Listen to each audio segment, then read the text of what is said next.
신앙 고백이 아닌가 이런 생각을 하게 됩니다.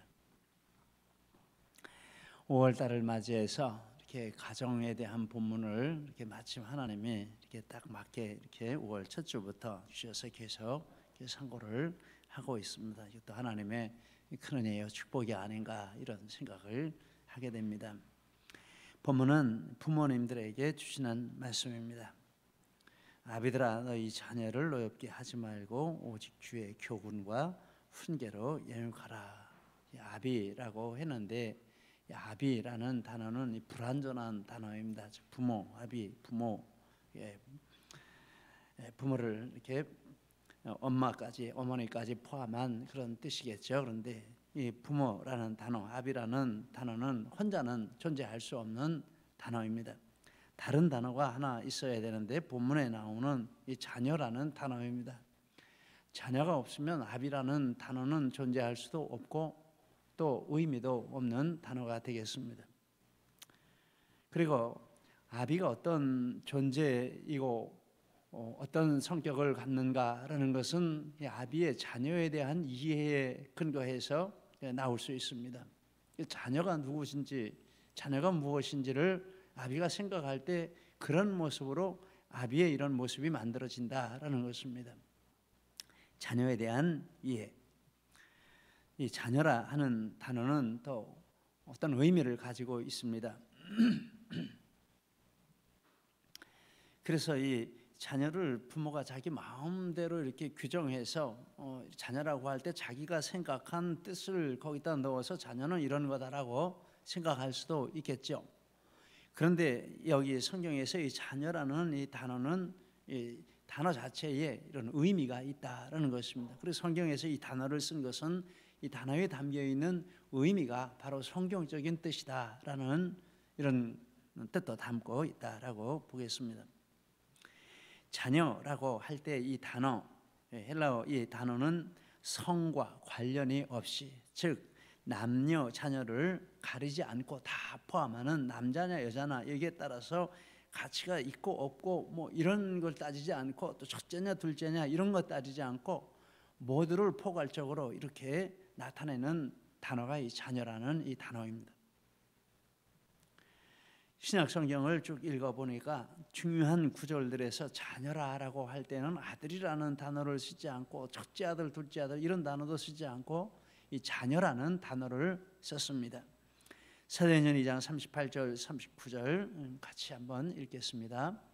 베드로가 이르되 너희가 회개하여 각각 예수 그리스도의 이름으로 세례를 받고 죄 사함을 받으라.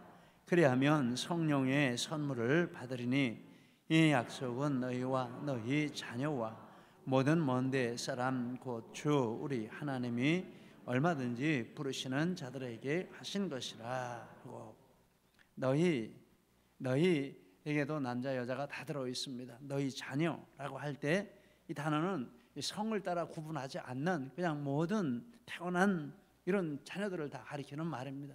하나님의 은혜는 모든 자녀들에게 어떤 구분 차별 없이 다 똑같이 임한다라는 이런 의미를 담고 있습니다. 로마서 8장 16절 17절도 같이 한번 읽겠습니다.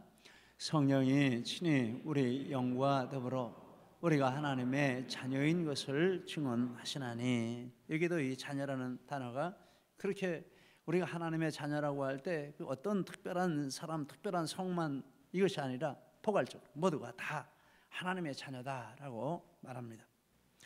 1절 말씀에 자녀들아 주 안에서 너희 부모에게 순종하라 할 때도 똑같은 의미를 가지고 있습니다. 그래서 하나님께는 남녀가 차별 없이 다 똑같이 소중한 하나님의 자녀다 하는 것입니다. 갈라디아 3장 28절에 너희는 유대인이나 헬라인이나 종이나 자유인이나 남자나 여자나 다 그리스도 예수 안에서 하나라. 이런 것에 차별이 없다. 성의 차별, 신분의 차별, 이런 사회 계층의 차별 이런 거 없다라는 것입니다. 그러므로 우리 그리스도인은 아들이든 딸이든 하나님께서 맡겨주신 귀한 선물로 여기고 하나님의 마음으로 똑같이 사랑하고 양육해야 한다라는 뜻입니다. 또 자녀라 하는 이 단어는 아직 태어나지 않은 아이, 즉 태아까지도 포함을 하고 있습니다. 이 태아가 언제부터 생명인가라고 하는 이런 논리에 있어서 세 가지 주장이 있습니다. 하나는 생명 우선론이 있습니다. 즉 임신되는 그 순간부터 독립된 생명이라는 이런 이론입니다. 두 번째는 선택 우선론이 있습니다. 출산 전에는 산모의 일부이고 그러므로 임신 중에 언제든지 낙태할 수 있다, 이런 이론입니다. 태어나기까지는 산모의 몸의 일부로 취급을 합니다. 그래서 언제든지 지울 수 있다라는 것입니다. 인격 우선론이라는 것이 있습니다.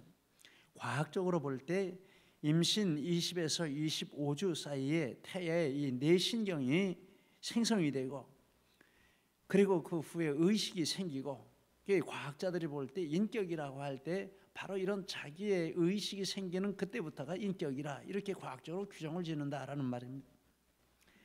그래서 이 인격 우선론이라는 것은 이 인격적인 존재가 될 때까지, 그때까지는 선택 우선론,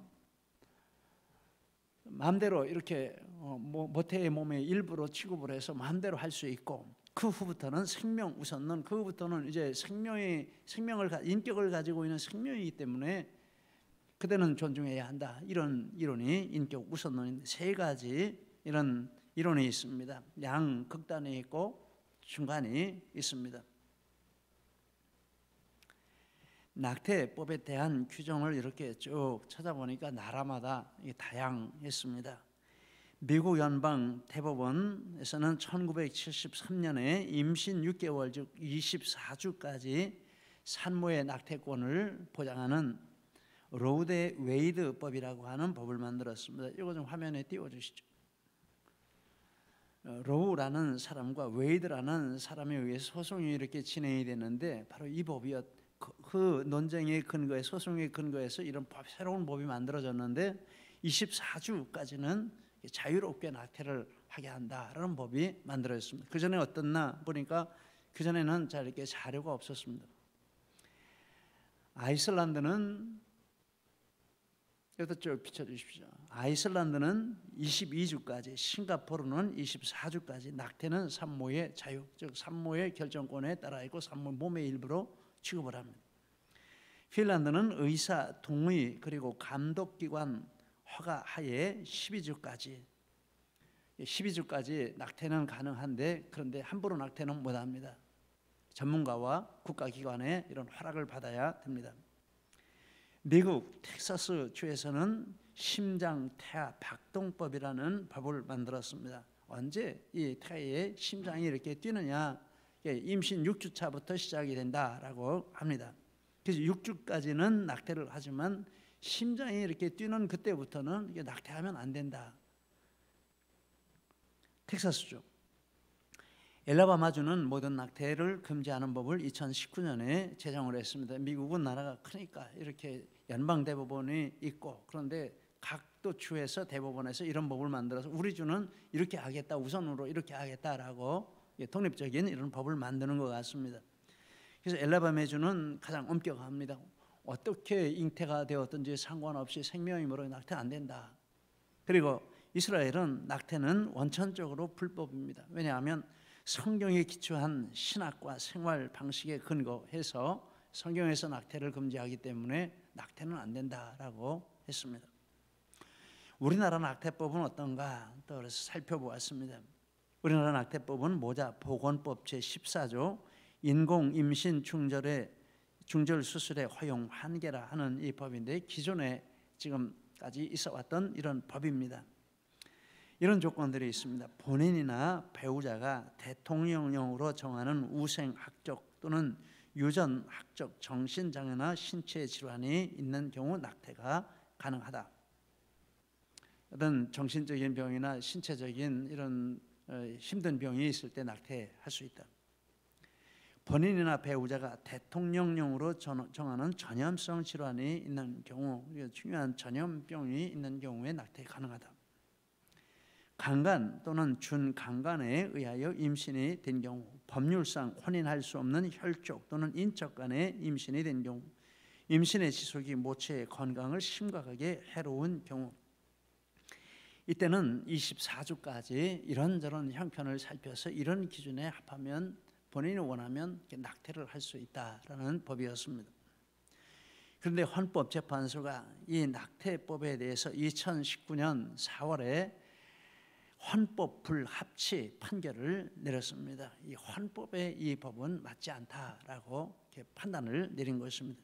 그래서 정부가 새로운 법을 마련을 했는데 임신 14주까지는 자유낙태, 15주부터 24주까지는 종전의 이런 조건에 따라서 낙태가 가능하도록 이렇게 법을 개정을 했습니다. 국회에 제출을 했는데 낙태 반대하는 쪽과 낙태 찬성하는 쪽에 완전히 격렬하게 이렇게 논쟁이 계속되고 있기 때문에 아직 국회에서 입법이 안 됐습니다. 최근에 입법을 하려고 하다가 반대에 부닥쳐서 뒤로 미룬 상태에 있습니다. 낙태에 대한 여론조사를 보니까 급진 페미니스트들은 출산 전 자유낙태, 즉 선택 우선론, 날 때 출산하기 전까지는 언제든지 낙태할 수 있다, 이런 것들을 이렇게 강력하게 주장을 합니다. 바른인권여성연합이라고 하는, 아마 제 생각에는 우리 기독교인들이 중심이 되지 않았을까 이런 생각이 듭니다. 2020년 10월 6일 만 19살 이상 여성 1214명의 여론조사 결과를 거기서 발표했는데 특별한 경우 외에 낙태는 반대한다 34%, 10주 이내의 낙태만 허용해야 한다 73%, 그리고 3분의 2 이상이 이런 자유낙태에 대해서 부정적인 이런 인식을 하고 있다라는 발표를 하면서 이런 경고를 했습니다. 무분별한 낙태는 여성에게 골반염, 난관염, 복막염, 자궁경부 열상, 자궁천공, 자궁경부 무력증, 자궁감염, 반복낙태로 인한 불임, 자궁 외 임신, 유방암 증가, 낙태 중 출혈과 감염, 마취부작용, 사망 등 신체적 피해와 우울증, 죄책감, 분노, 불면증, 알코올 중독, 약물 중독, 신경쇠약, 대인 기피증, 자살 충동 등 심각한 정신적 후유증을 일으킨다, 이런 경고를 했습니다. 낙태를 하게 되면 그 후에 이런 신체적인 정신적인 이런 약한 이런 모습들이 따라오기 때문에 낙태는 위험하다라는 말입니다. 이런 세상에 이런 내용들을 살펴보고 그러면 성경은 어떻게 말씀하시는가라는 것을 찾아보았습니다. 다윗은 자기 형질이 이르기 전에 주의 눈이 보셨고 정한 날이 하루도 되기 전에 주의 책에 다 기록되어 있다라고 했습니다. 시편 139편 16절에 이렇게 말했습니다. 내 형질이 이루어지기 전에 주의 눈이 보셨으며 나를 위하여 정한 날이 하루도 되기 전에 주의 책에 다 기록이 되었나이다. 리빙 바이블로는 이렇게 말합니다. 내가 출생하기 전에부터 주님은 나를 보고 계셨습니다. 내가 숨을 쉬기 전부터 주님은 나의 모든 날들에 대한 계획을 세워두셨습니다. 주님의 책에 기록해 두셨습니다. 이 말씀은 다윗이 복중에 잉태되는 그 순간부터 하나님께서 다윗을 유심히 보고 계셨고 그 이후에 모든 날들에 대한 계획을 다 세워놓으셨다라는 뜻입니다. 이사야 선지자 바울 사도는 하나님께서 자기들을 부르셨는데 태에서 복중에서부터 부르셨다라고 했습니다. 이사야 49장 1절에 여호와께서 태에서부터 나를 부르셨고 내 어머니의 복중에서부터 내 이름을 기억하셨으며 갈라디아서 1장 15절 내 어머니의 태로부터 나를 특정하시고 그의 은혜로 나를 부르신 이, 이렇게 했습니다. 이들이 돌아보니까 하나님이 이렇게 나를 부르신 것은 이미 복중에서부터 하나님이 부르셨다, 이런 자기 확신이 있었고 또 이게 성경에 기록된 것을 보면 하나님의 마음이기도 하다라고 할 수 있습니다. 하나님이 복중에서부터 다 그 과정을 보고 계시고 아시고 계시다라는 것입니다. 계획이 있으시다라는 말입니다. 마리아는 천사가 자기에게 예수님을 잉태할 것이라는 소식을 전한 후 바로 엘리사벳을 방문했습니다. 엘리사벳과 마리아가 만났을 때 어떤 일이 있었는지를 성경은 이렇게 말합니다. 누가복음 1장 41절 이하에 엘리사벳이 마리아가 문안함을 들음에 아이가 복중에서 뛰노는지라. 엘리사벳이 성령의 충만함을 받아 큰 소리로 불러 이르되 여자 중에 내가 복이 있으며 내 태중에 아이도 복이 있도다. 보라, 내 문하는 소리가 내 귀에 들릴 때에 아이가 내 복중에서 기쁨으로 뛰놀았도다. 이런 말씀을 합니다.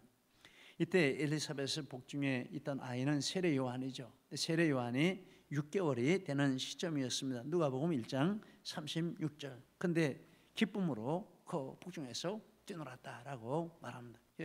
애가 복중에서 막 이렇게 뛰놀고 그러지 않습니까? 그래서 손을 얹어 보면은 그런 일이 있습니다.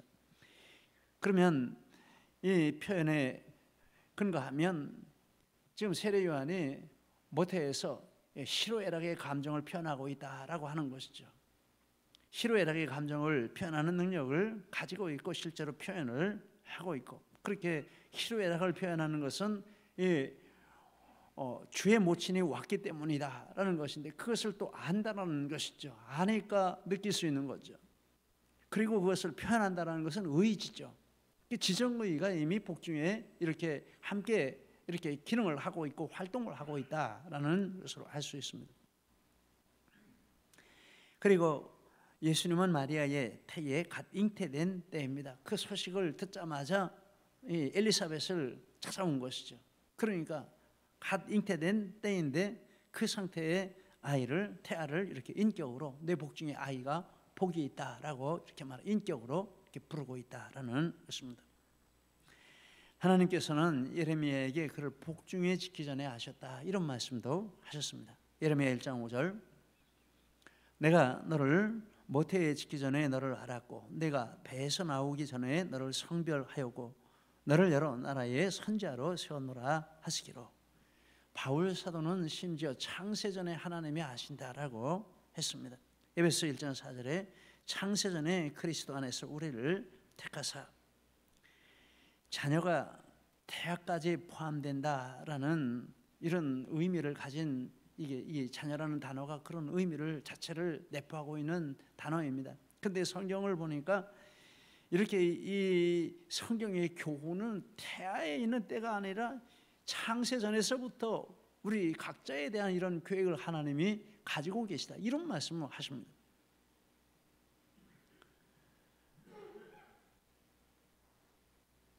복중에 짓기 전에, 창세전에, 이런 말씀은 우리로는 경험도 할 수 없는 것이고 또 이해도 할 수 없는 것, 이게 믿음으로 받아들이는 영적인 진리이죠. 하나님께는 사실이겠지만 우리에게는 경험되지 않는 이런 일입니다. 그런데 그러한 하나님의 광대한 섭리가 사람에게 부모와 자녀의 관계로서 현실이 되고 부모의 자녀에 대한 청지기적인 책임이 시작되는 시점이 있는데, 생명이 모태에게 잉태되는 바로 그 시점이다라고 이런 말씀들을 통해서 우리는 확인을 할 수 있습니다. 자녀라는 단어에 담긴 두 번째 뜻입니다. 아직 태어나지 않은 잉태된 상태에 있는 아이도 성경에서는 자녀라고 부르는데, 어느 시점부터냐라고 하면 잉태되는 그 순간서부터 이미 하나님의 계획이 우리의 삶 가운데 들어와서 그런 일들이 시작이 되고 있다라는 것입니다. 그때부터 부모가 되는 것입니다. 아이의 태아의 부모가 된다라는 말입니다. 또 세 번째 뜻이 있습니다. 자녀는 혈연이 아닌 자녀, 즉 입양한 자녀도 포함이 되는 뜻입니다. 근데 이 자녀라는 뜻을 보면 하나님께서 우리를 자녀 삼으셨다라고 할 때 그때는 입양의 방법밖에 없습니다. 근데 자녀라는 단어를 썼습니다. 요한복음 1장 12절 13절 우리 같이 한번 읽겠습니다. 영접하는 자 곧 그 이름을 믿는 자들에게는 하나님의 자녀가 되는 권세를 주셨으니 이는 혈통으로나 육정으로나 사람의 뜻으로 나지 아니하고 오직 하나님께로부터 난 자들이니라. 자녀가 되는 권세, 이 자녀라는 단어가 그 단어입니다. 그런데 하나님의 자녀가 되게 해주셨는데 입양밖에 없는 거죠. 혈연의 방법으로는 안 됩니다. 로마서 8장 15절에 이렇게 말합니다. 너희는 다시 무서워하는 종의 영을 받지 아니하고 양자의 영을 받았으므로 우리가 아빠, 아버지라 부르짖나이다. 하나님께서 우리에게 자녀되게 하시는 영을 주셨는데 양자의 영, 양자 삼는 영을 주셨다. 하나님이 우리를 자녀 삼으시는 방법은 양자 삼는 방법입니다. 그런데 이 입양이죠. 입양은 사람이 하나님을 본받아 자녀 삼는 방법 중에 중요한 방법입니다. 하나님이 본을 보여주신 것이고 우리가 본받을 수 있는 자녀 삼는 방법 중에 하나라는 말입니다. 한국 입양선교회 회장 김동석 목사님이 월드뷰 2021년 5월 54면 이하의 입양은 복음이다, 이런 내용의 글을 썼습니다. 대충 이런 내용입니다. 하나님은 과에 대해 관심과 사랑을 남다르게 갖고 계시다. 자신을 과의 아버지라 부르게 하셨다. 시편 68편 5절. 그리고 진짜 경건, 하나님을 본받는 참된 믿음 생활은 고아를 돌보는 것으로 나타난다라고 했습니다. 야고보서 1장 27절. 그러면서 성경의 이런 가르침은 오늘날 입양의 근거가 된다라고 했습니다. 그런데 역사적으로 보면 초대 교회 시대의 이 로마 사회에는 자녀 양육에 대한 권리가 아버지에게 있었습니다. 거의 부권 사회죠. 우리나라도 얼마 전까지 이거 그랬습니다. 그래서 아버지가 자녀에 대한 전적인 권리를 가지고 있기 때문에 장애인, 사생아, 또 약한 아이, 키우고 싶지 않은 아이, 이런 애들은 내다 버렸습니다. 그래도 사회에서 잘못했다 이런 말 안 합니다. 왜냐하면 아버지의 권리이고 그렇게 구조가 된 사회이기 때문에 그랬습니다. 그런데 그 아이들을 가서 걷어다가 데려다가 자기 자식으로 키우는 사람들이 있었는데 누굴까요? 크리스찬이었습니다. 초대교회 성도들이었습니다. 왜 그렇게 했냐면 고아를 돌보라는 주님 말씀을 따라 이런 아이들을 이렇게 거두어다가 자기 자녀로 입적을 시켜서 이렇게 키우는 일을 했습니다. 그리고 그들의 행동은 로마 사회의 큰 반향을 일으켰고 사회 문제를 해결하는 대한 세력으로서 이렇게 자리매김을 기독교가 하게 되었고 사회 통합과 약자를 위한 사회 안전망 구축에 중요한 역할을 했고 복음 전파에 큰 기여를 했다, 이렇게 말합니다.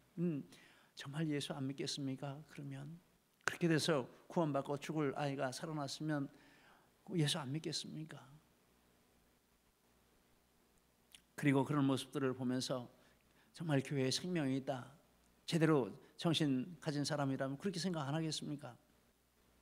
그래서 이 복음이 전파되는 큰 통로 역할을 했다라는 말을 했습니다. 우리나라는 어떤가 살펴보니까 우리나라는 왕국입니다. 무슨 왕국일까요? 고아 수출 왕국입니다. 6.25 전쟁 이후 1953년 이후 현재까지 20만 명의 고아가 해외 입양을 떠났다라는 것입니다. 2015년 이후에는 출산율 급감으로 이렇게 입양 보내는 것도 감했지만은 올해 작년까지 300명대를 유지하고 있다라고 합니다. 300명이 해마다 300명 이상이 해외로 입양을 떠나는 현실입니다. OECD, 즉 선진국들이 경제 전반에, 세계 경제 전반에 대해서 협의하고 정책을 세우는 기구인데 우리나라가 거의 가입된 지도 벌써 꽤 오래됐습니다. 그 OECD 국가 중 유일한 고아 수출국이 바로 우리 대한민국이라고 합니다. 그리고 국내 입양은 극소수이고 문제도 많은 현실이라는 건 매스컴을 통해서도 종종 이렇게 나오고 있습니다. 어느 나라에서 이렇게 적극적으로 우리나라 고아를 받아주었을까요? 미국입니다. 6.25 때 우리나라를 도와주었고 우리나라 고아를 가장 많이 받아준 나라가 미국이고 그 중에서도 미국의 크리스천들이 중심이 되었다라고 합니다. 특히 장애인 입양은 100% 해외 입양이고 국내 입양은 전무하다고 합니다. 최근에는 해외 입양의 40%가 장애인입니다. 300명이면 3, 40이 120명이 장애인인데 국내에서는 받아주지 않습니다. 어느 가정도 장애인 안 받아주니까 다 해외에서 우리가 키우겠다, 우리한테 보내라 해서 해외로 이렇게 입양이 되는 그런 현실이라는 것입니다. 국내 그들이 그렇게 하는 것은 이 세상에 태어난 아이는 모두 하나님의 자손이고 하나님의 자손을 내가 맡아 키우는 것은 하나님의 사랑을 실천하는 것이라 하는 이 믿음으로 이렇게 입양 활동을 적극적으로 하고 있다라고 평가를 했습니다. 군내 입양은 소수인데 그것도 정상화만 입양되고 장애야 입양은 전무하고, 정상화 입양도 이렇게 흐름이 있어서 옛날에는 남자아이만 입양을 했습니다. 요즘에는 여자아이만 입양을 한대. 옛날에는 아마 대를 잇기 위해서 남자아이만 이렇게 남자 자녀가 없는 가정에서 입양을 했던 것 같습니다. 지금은 데리고 키우기 좋으니까 여자아이만 또 입양을 하는 것 같습니다. 무슨 애완견도 아니고. 그러다 보니까는 이런 얕은 마음으로 입양을 하니까 살다 보면 문제가 생길 수도 있다라는 거죠. 그래서 이런 정인이 사건 같은 이런 학대 사건도 이렇게 심심치 않게 일어나고 있는 게 현실이라는 것입니다. 자녀에 대한 이런 내용들을 상고하면서 이런 문제에 대해서 무지했으니까 관심도 두지 못하고 이렇게 지내온 제 자신이 좀 부끄럽다, 이런 생각이 한편 들었습니다. 앞으로 관심을 가져야 되겠다라는 생각을 하게 되었고, 또 이와 같은 부모됨으로 부르심을 받은 분, 또 관심 있는 분이 있다면 오늘 이 말씀이 하나님의 음성이 되면 좋겠다, 이런 기대도 한번 해봅니다. 그런데 이렇게 쭉 자료를 찾다 보니까 이런 자녀의 부모 된 자리에서 귀감이 되는 이런 분들이 있는 것을 보게 되었습니다. 우리나라번으로 전 감사원장이면서 현 종로구 지역구 국회의원인 최재형 국회의원, 이분이 자녀를 2명을 입양을 했습니다. 자기 자녀도 있는데 2000년에 생후 9개월 된 친호를 입양해서 지금 22살이고, 2006년에 10살인 영진이를 입양해서 지금 26살이고 두 아들을 아주 훌륭하게 키우고 있다. 자녀들이 그때 무슨 정치 문제 때문에 이렇게 될 때 인터뷰하면서 우리 아빠 욕하지 말라, 우리 아빠 얼마나 훌륭한지 아냐, 이렇게 이제 이 아들들이 나서가지고 이렇게 아빠 편을 들어준 그런 인터뷰한 것도 보았습니다. 근데 이분이 어떤 분들인가 하면은 바로 독실한 크리스찬입니다. 신촌교회 장로님이고 또 권사님으로 평생을 아버지 선대 때부터 하나님을 잘 믿는 이런 분들이라고 하는 것입니다.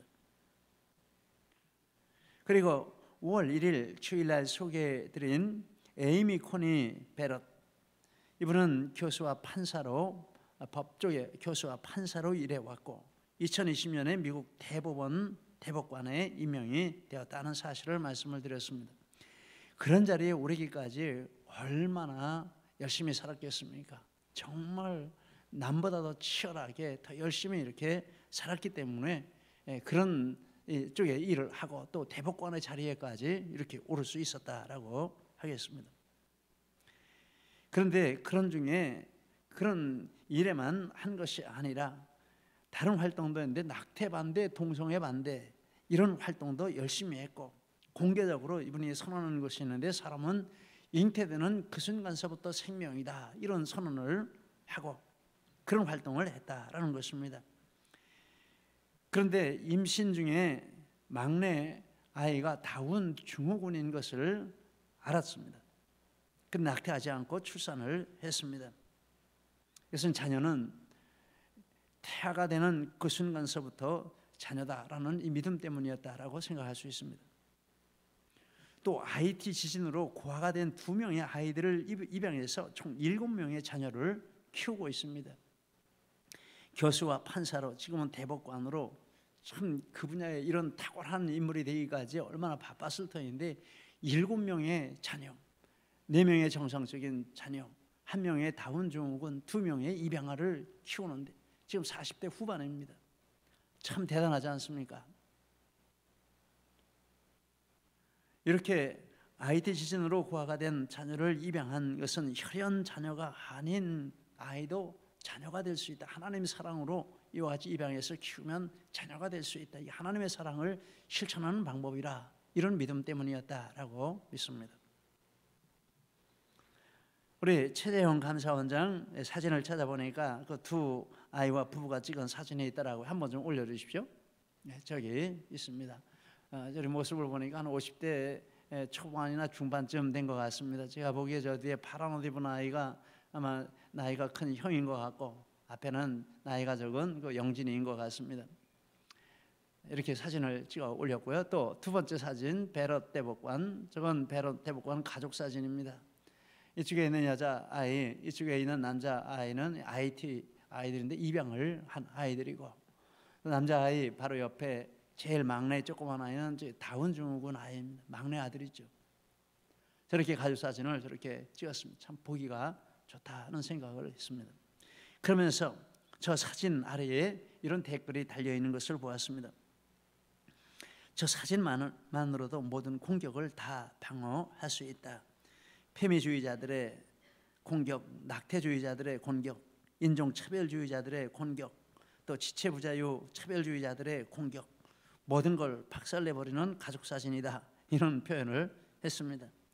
남편과 결혼해서 자기 애들을 낳고 흑인 IT 아가들을 입양해서 키움으로 인종차별을 박살내버리고, 마지막 아기는 산전검사에서 다운으로 나왔는데 낙타하지 않고 나와서 키우고 있고, 자기 연예인이 일치된 삶 너무 멋지다, 이런 댓글을 달아놓은 것 같습니다. 정말 멋지지 않습니까? 자녀는 무엇입니까? 첫째, 남아만 자녀가 아니고 남아나 여아나 똑같이 소중한 자녀이고 사랑받을 자격이 있다라는 것입니다. 둘째, 모태에서 잉태되는 그 순간부터 자녀이고, 그때부터 소중한 소중하고 사랑을 받을 자격이 있다라는 것입니다. 셋째, 혈연이 아니어도 입양으로 자녀 삼는 것은 하나님께서 우리를 권하시고 사랑하신 방법으로 보여주신 중요한 자녀 삼는 방법이라는 것입니다. 우리는 자녀의 이 같은 뜻을 받들어 아비, 또 부모로서의 부르심에 순종과 믿음과 사랑으로 응답하는 삶을 살아야 하겠습니다. 이런 은혜가 우리 모두에게 함께 하시기를 예수님 이름으로 축복합니다. 기도하시겠습니다. 우리 이 말씀 붙들고 함께 기도하시겠습니다. 특별히 내게 주신 말씀 있으시면 그 말씀 붙들고 기도하시겠습니다. 할렐루야. 하나님 아버지 감사합니다. 오늘 저희에게 이와 같이 말씀해 주셔서 진심으로 감사합니다. 하나님 아비들아, 이렇게 부르실 때 저희의 마음에 부끄러움이 있고 하나님 아쉬움이 있습니다. 이제부터 하나님 이렇게